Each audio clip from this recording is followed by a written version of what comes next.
Hello everyone, this is Susan Gerbic from Guerrilla Skepticism on Wikipedia. I'm speaking today with one of my Wikipedia editors, Janyce Boyton, who's only been with me for a very short amount of time, I think, but has really made some major changes and has become very important to our Wikipedia community within the forum. She's taken on quite a few responsibilities and has stepped up to quite a few tasks when they needed to be done. So, Janyce, how you doing? Hey, I'm doing all right. Yeah. And you're speaking to me from where? I'm actually in Old Town, Maine.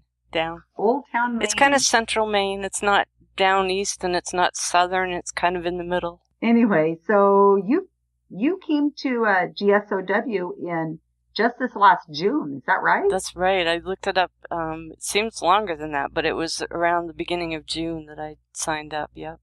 Well, I have a background in education, but I'm also an artist, and I sort of dabble with writing. So when I heard about GSoW, it was kind of something I thought maybe I would be able to do. I thought it sounded interesting. And where did you hear about GSoW?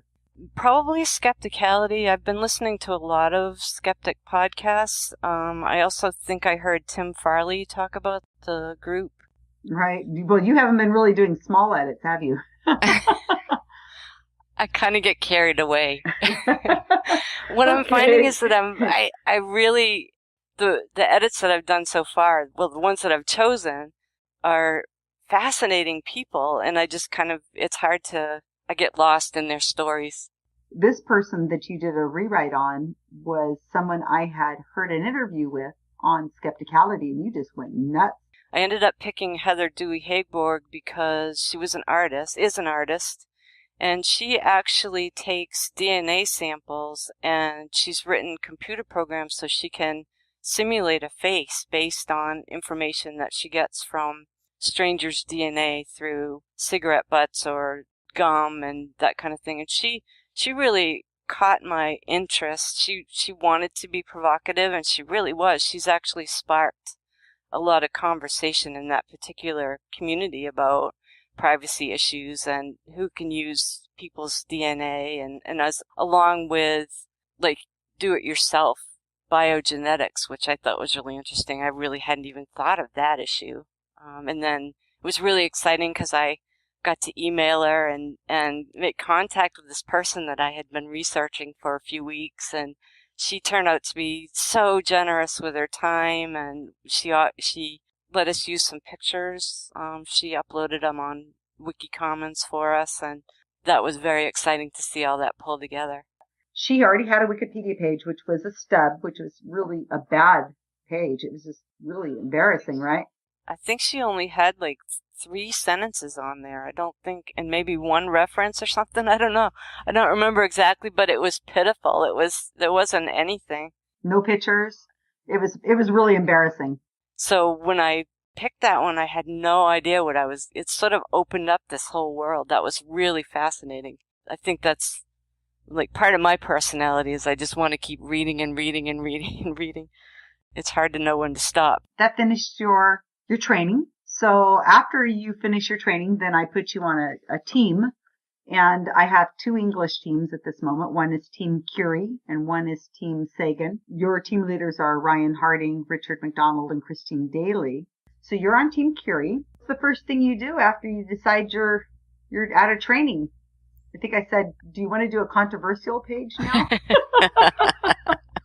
Oh dear. Now that you've got your feet wet. Well, I looked at the Bud Hopkins page is the one that I did after Heather's page. I was interested because his page was in fairly rough shape there, but what struck me first was that he was actually an artist, an abstract expressionist artist, and I know in his later life he got into UFO research and he believed in alien abductions and things. And that was interesting to me in its own way, but when I looked at his page, I kind of saw, I'm not seeing this as a whole person. So that's kind of what struck me. Very interesting person. And then Robert Schaefer, I think, is the person who brought us to my mind, because Robert Schaefer is an expert on UFOs. So you developed a sort of familiarity with with the person and a kind of a fondness, whether I agree with all of his views or not, that doesn't really matter. He was a really fascinating person, and that kind of drew me in. It wasn't the same kind of page as Heather's was, or the other pages that I'd even done some backward edits on. It was much different, and I think you learn, or there's a potential to learn a lot on each page that you do. Mm-hmm. So let's talk about your last project, and this is a gentleman that was on our rewrite list. We picked him off the list. Again, this is another one you had no knowledge of, correct? That's correct. His name is Jan Brunvand. I think that's Jan Harold Brunvand, I think is how he pronounces his name. Forgive me if that's not correct, but he's a folklorist, and he was a professor. He's retired now, but he's a professor at the University of Utah. What interested me in first was that, he researched urban legends, which were kind of cool, but the first thing I read about him was that he did some research in Romania and also in Norway, and I thought that was really cool. I'm interested in other cultures, so that kind of drew me in at first, and then I realized the urban legend, they call him Mr. Urban Legend because he's done so much research on it. One of the ones that he talked about was Bozo the Clown, which was something that I grew up with thinking was true. Those shows used to be taped live, and they would have kids come in, and supposedly this one kid got mad at Bozo and swore at him, and Bozo said something like, now that's not very nice to say, and the kid swore at him again. So I thought that had happened to my brothers were in Cub Scouts and stuff, and they had gone to a live taping of Bozo the Clown in our local area and came back with that story. Well, that's how I remembered it. Dr. Brunvand talks about friend of a friend, that these stories are kind of believable. They're sort of like a little bit fantastical, but you could almost believe them. And one of the things that makes them so believable is that you hear them from a friend, and it usually happened to a friend of a friend. I just laughed because that fit that pattern perfectly in my own life. And so that, of course, hooked me in, and I just had to keep reading after that. I'm like, this is so funny. And it turns out he's got a great sense of humor. He's a folklorist. He really believes in bringing the stories back to the people. He got criticized, apparently, at the time for stepping out of the research arena and bringing urban legends to the popular, making them popular. Another one I got lost in. The old page from September of 2014 had 3 references on here, 1 photo, and about 4 paragraphs worth of work. It was really embarrassing. And that's how I look at it as the leader of the GSoW project. I think of these pages as just embarrassments, and they're not very respectful. These are people we should have some respect for, and we should make sure they have great Wikipedia pages, and shame on us. When you were done with this, I'm looking at it now, from 3 to 73. Yeah. I mean, it's incredible. I'm so glad that you picked this page to work on, because this is so beautifully done. Sitting here trying to describe the feeling of, like, you just open this can, and then you just, just a little piece of this person's life, and then they just sort of develop before your eyes as you do research and stuff, and turn into whole people with interests, and it's got me hooked, actually. So tell me what you got planned now. You've got a new project, I think, that you've decided to take on something new.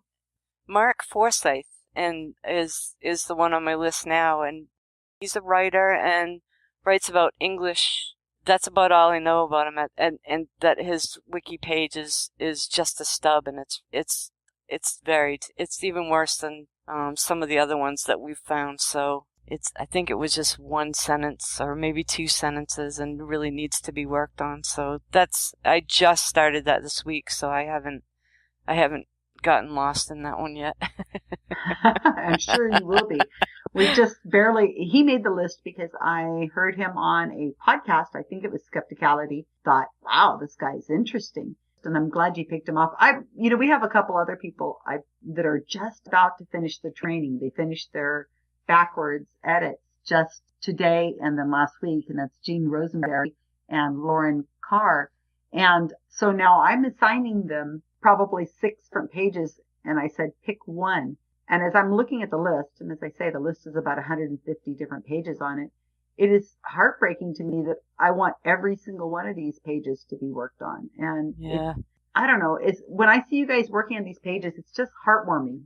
I'm just so appreciative of my team and the people that I have working for me that would do this. I mean, it's incredible what you guys are doing, and it's so important to everyone that we're educating people in this way. And we don't pick pages based on the popularity of the page necessarily. That's not what GSoW is meant to do. I mean, it would be nice if we started with the people who really were in the news and needed the page the most. But I really want you to pick pages that you feel passionate about or you really are interested in, because that's really what it's about. Well, anyway, we could talk for a couple more hours, I'm sure. Yeah. It has really been fascinating talking to you. This is the first time we've actually spoken, and I'm so glad we had a chance to talk. Let's just say goodbye for now, and I'm looking forward to a really great 2015 and watching that Mark Forsyth page just grow, learning about him.